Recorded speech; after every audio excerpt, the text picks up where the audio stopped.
Welcome to today's deep dive.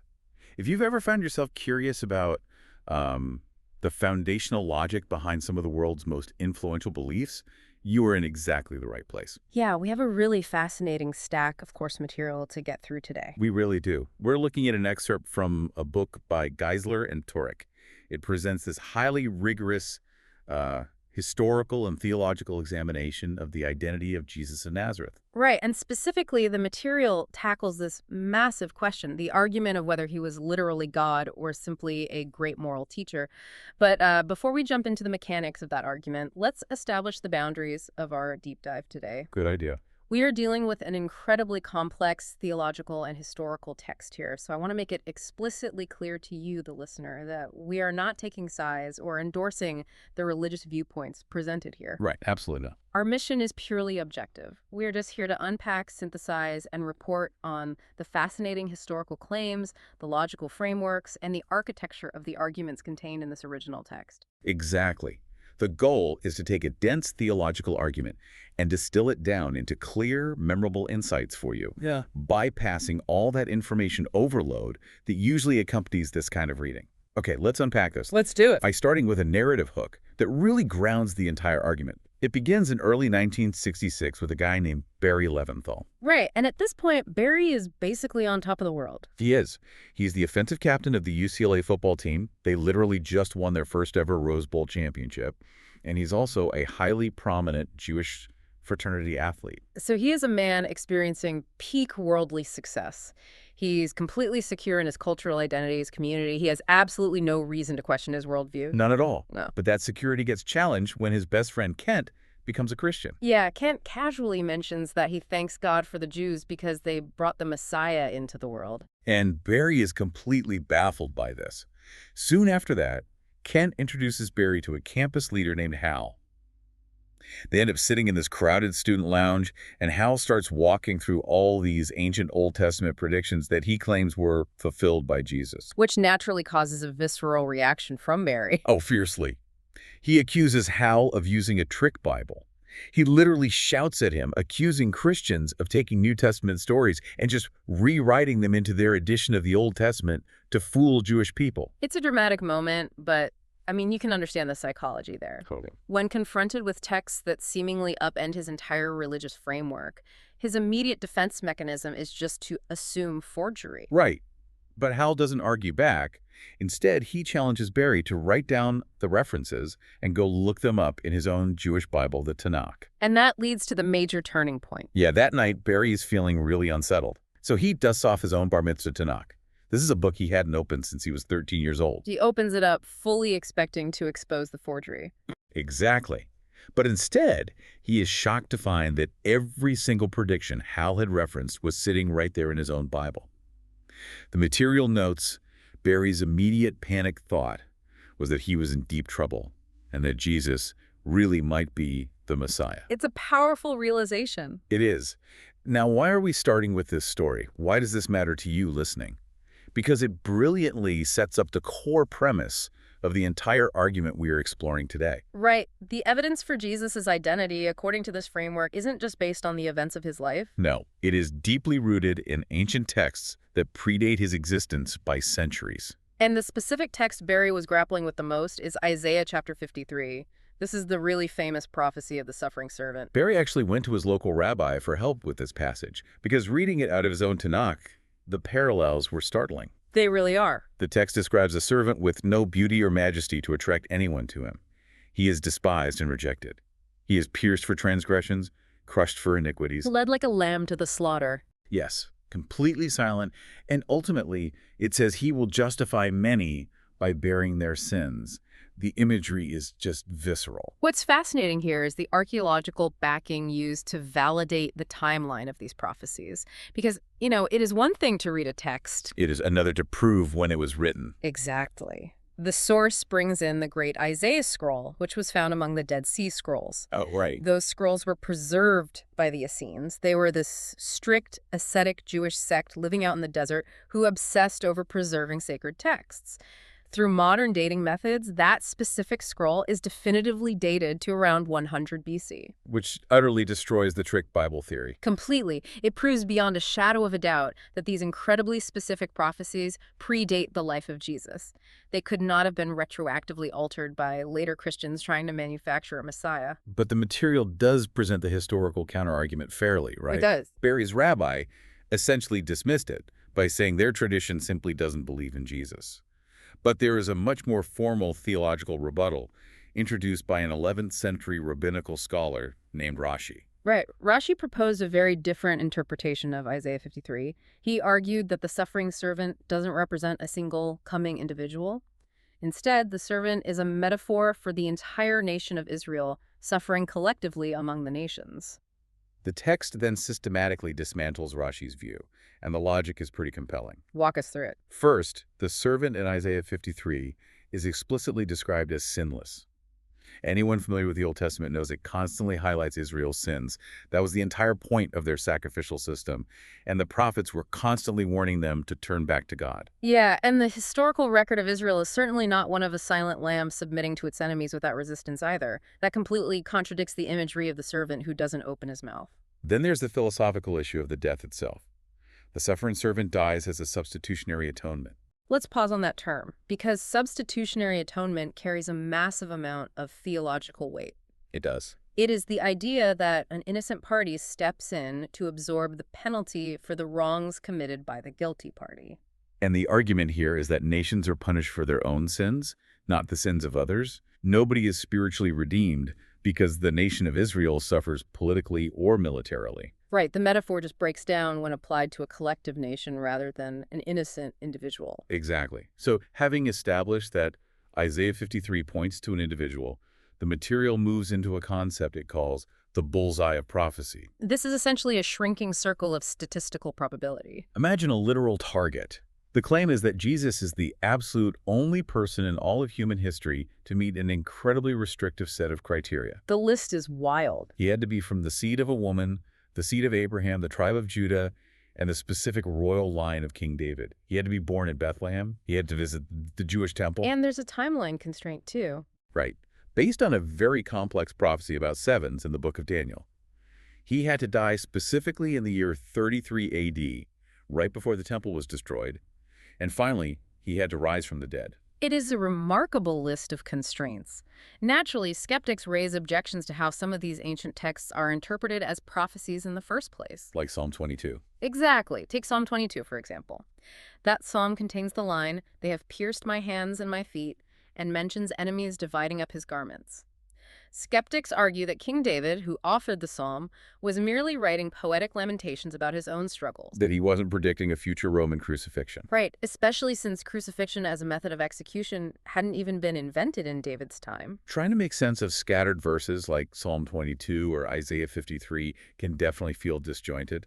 But the text uses an analogy I found really helpful. A puzzle analogy. Yes. It compares reading Old Testament prophecies to looking at a pile of jigsaw puzzle pieces without having the box top. Oh, that makes so much sense. If you just look at the scattered pieces, it might not make a lot of sense. You might wonder why a piece is shaped a certain weird way, or just assume it's a random edge. But Jesus' life serves as the box top. Exactly.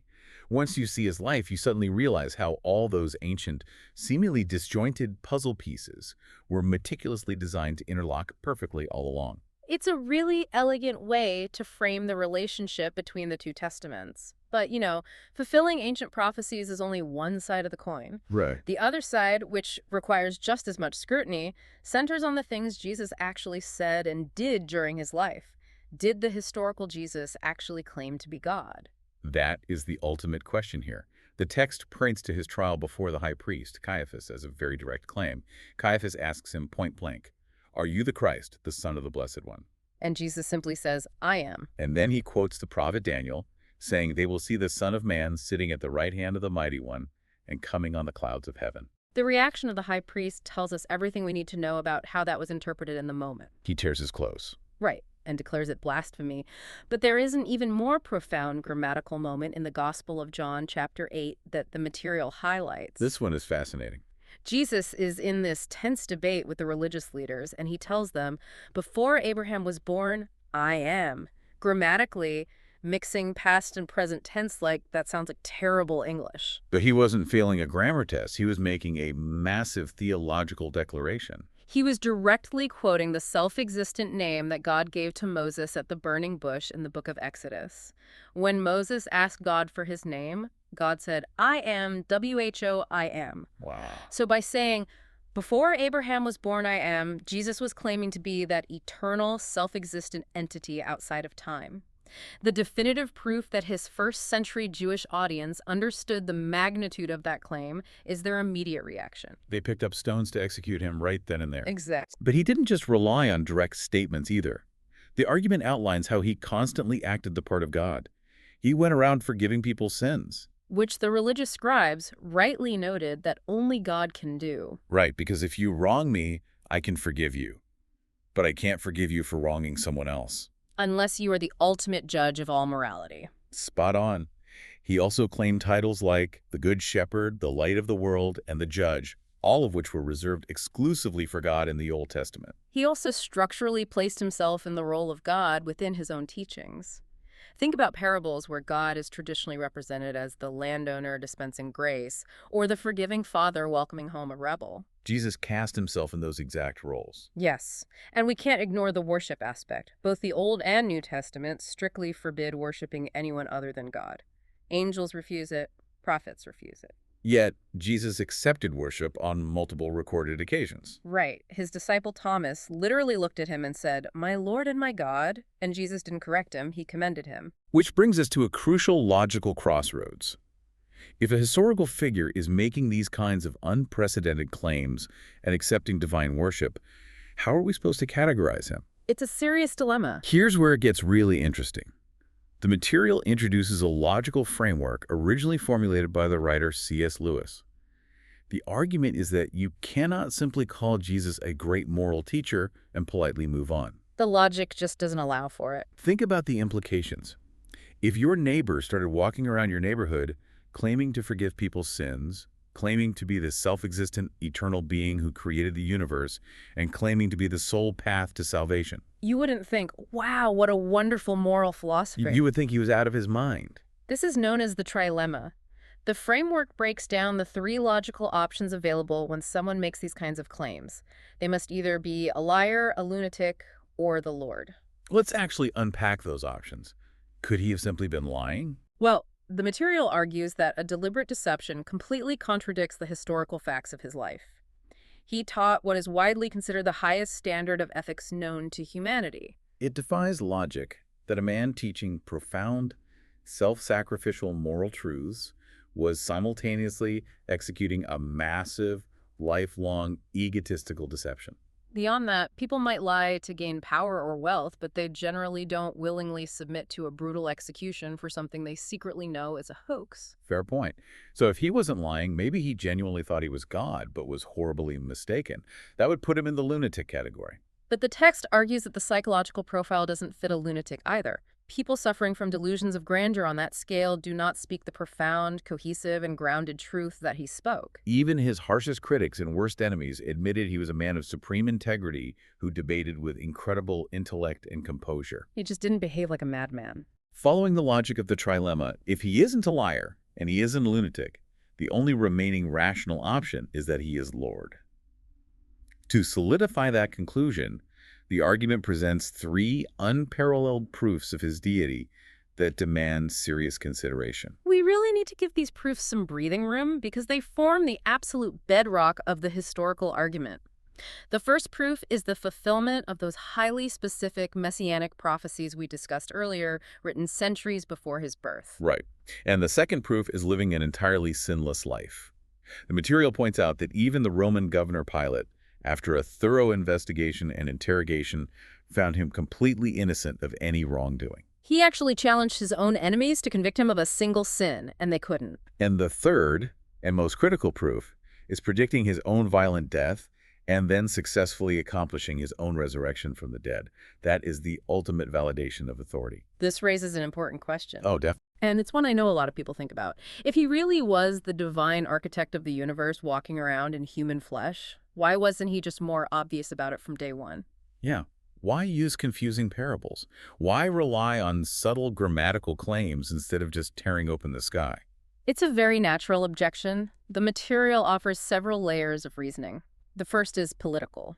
The Jewish population in the first century was desperate for a political and military conqueror to overthrow their Roman That occupiers. makes sense. If Jesus had marched into Jerusalem overtly displaying undeniable divine power, it would have sparked an immediate political uprising that would have completely derailed his actual mission. Right, because his mission wasn't to overthrow Rome. It was to get to the cross, to provide that substitutionary atonement we talked about earlier. If he was terrifyingly overt with his power, the authorities might have been too paralyzed by fear to actually execute him. There is also a deeper philosophical reason for the subtlety. The argument suggests it was to preserve human free will. How so? He provided enough evidence to convince those who were open-minded and genuinely seeking truth, but remains subtle enough not to force the intellectual submission of those who inherently wish to reject him. Forced love is not love. That's a great way to put it. Ah, Some skeptics will point to moments where Jesus seemingly denies his own deity, though. There's the story of the rich young ruler who comes up and calls Jesus good. right. Jesus immediately replies, "Why do you call me good? No one is good but God alone."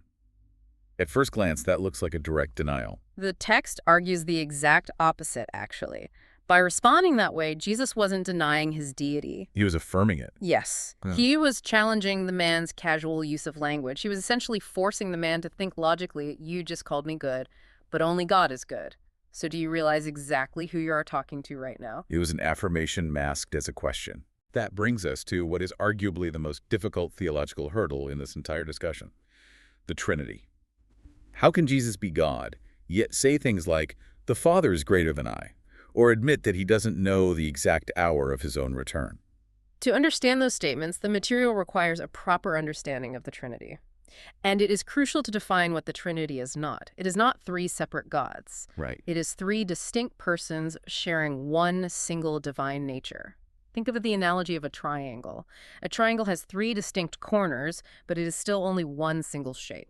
The key distinction we have to make here is the difference between who someone is and what someone is. Precisely. According to the text, God is three who's, the Father, the Son, and the Holy Spirit.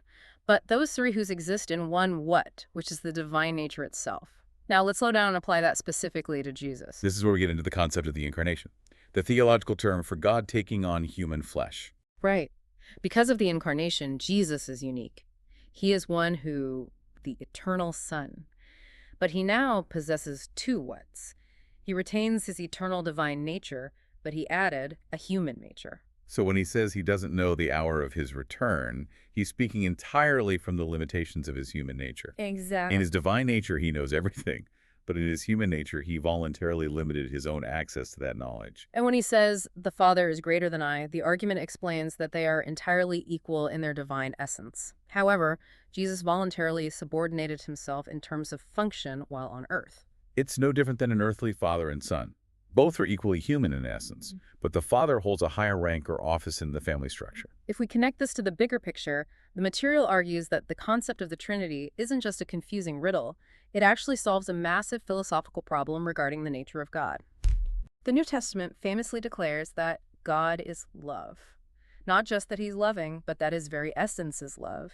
But how could God be love from all eternity, before any humans, angels, or the universe even existed? Oh, wow. If he was just a singular, solitary being, who was he loving for all of eternity before creation? Exactly. To have genuine love, you fundamentally need three things: a lover, a loved one, and a spirit of life flowing between them. That makes perfect sense. A strictly singular God cannot be love in his essence, but the Trinity provides the solution. Because of his triune nature, God has existed eternally in a perfect, self-sustaining fellowship of love between the Father, Son, and Spirit. He didn't create the universe because he was lonely or needed validation. No, he created the universe out of an explosive overflow of that pre-existing perfect love. That is a staggering realization. It takes a doctrine that usually just gives people a headache and frames it as the foundational engine of love for the entire universe. It really does. Let's synthesize the journey we just took through this material. We started by looking at a 1960s college dorm room where a guy uncovered ancient prophecies waiting in a dusty Tanakh. We explored the archaeological weight of the Dead Sea Scrolls, proving those texts weren't forged. We walked through the rigid logic of C.S. Lewis's trilemma, Liar, lunatic, or Lord, right? and unpacked the profound philosophical reality of the Trinity in the Incarnation. Regardless of where you stand personally on these religious claims, understanding the highly structured, logical, and textual architecture behind them is crucial. I couldn't agree more. It provides a massive shortcut to being well-informed on an argument that has shaped the course of human history. So what does this all mean? Well, I will leave you with one final thought to mull over, a logical progression that builds right on the conclusion of the source material. The authors argue that because Jesus is proven to be God, he is inherently a morally perfect being. And if he is a morally perfect being, then anything he teaches is guaranteed to be true. But consider the monumental ripple effect of accepting that specific logic. If one concludes that this historical figure is the ultimate divine authority, then his explicit endorsement of the ancient Jewish scriptures entirely changes how one must view the rest of the Bible. It ceases to be merely a collection of ancient cultural stories, poems, and histories. Exactly. Under this logical framework, it suddenly becomes a text validated and authenticated by the architect of the universe himself. How does recognizing that specific chain of logic change the way you might read, evaluate, or challenge any text going forward? That is a heavy and fascinating question to walk away with. Thank you so much for joining us on this deep dive. We love unpacking these complex sources and discovering these insights with you. Until next time, keep questioning, keep learning, and we'll see you on the next deep dive.